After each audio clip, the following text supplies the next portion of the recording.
ਸਤਿ ਸ਼੍ਰੀ ਅਕਾਲ ਸਾਰਿਆਂ ਨੂੰ। ਅਸੀਂ ਅੱਜ ਪਠਾਨਕੋਟ ਰੰਗ ਕਰਾਉਣ ਆਏ ਹਾਂ ਗੱਡੀ ਨੂੰ। ਕਮੈਂਟ ਕਰਕੇ ਦੱਸਣਾ ਵੀ ਰੰਗ ਕਿੱਦਾਂ ਦਾ ਲੱਗਿਆ। ਵਧੀਆ ਲੱਗਿਆ। ਉੱਪਰ ਲਰਾਂ ਨੂੰ ਹੋਣ ਵਾਲਾ ਹੈ ਤੇ ਥੱਲੇ ਬਾਡੀ ਨੂੰ ਹੋਇਆ ਜੇ। ਬਾਕੀ ਇਹਦੇ ਸਾਰਾ ਸ਼ੋਅ ਨੂੰ ਹੋਣ ਵਾਲਾ ਰੰਗ। ਪਰ ਬਾਕੀ ਤੁਸੀਂ ਦੇਖ ਸਕਦੇ ਹੋ ਵੀ ਡਾਲਾ ਆਪਣਾ ਕੰਪਲੀਟ ਹੋ ਚੁੱਕਾ ਤੇ ਕਨੈਕਟਰ ਸਾਈਡ ਰੰਗ ਸੌਰੀ ड्राइवर साइड भी दिखावांगे।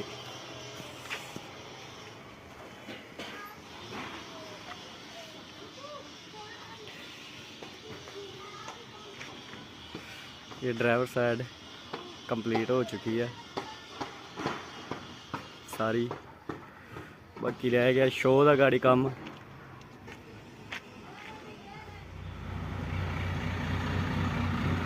काफ़ी टाइम हो गया सी रंग कराउणा पर मौसम थोड़ा ठीक ही गर्मी करके असी रंग करा लिया गड्डी नूं।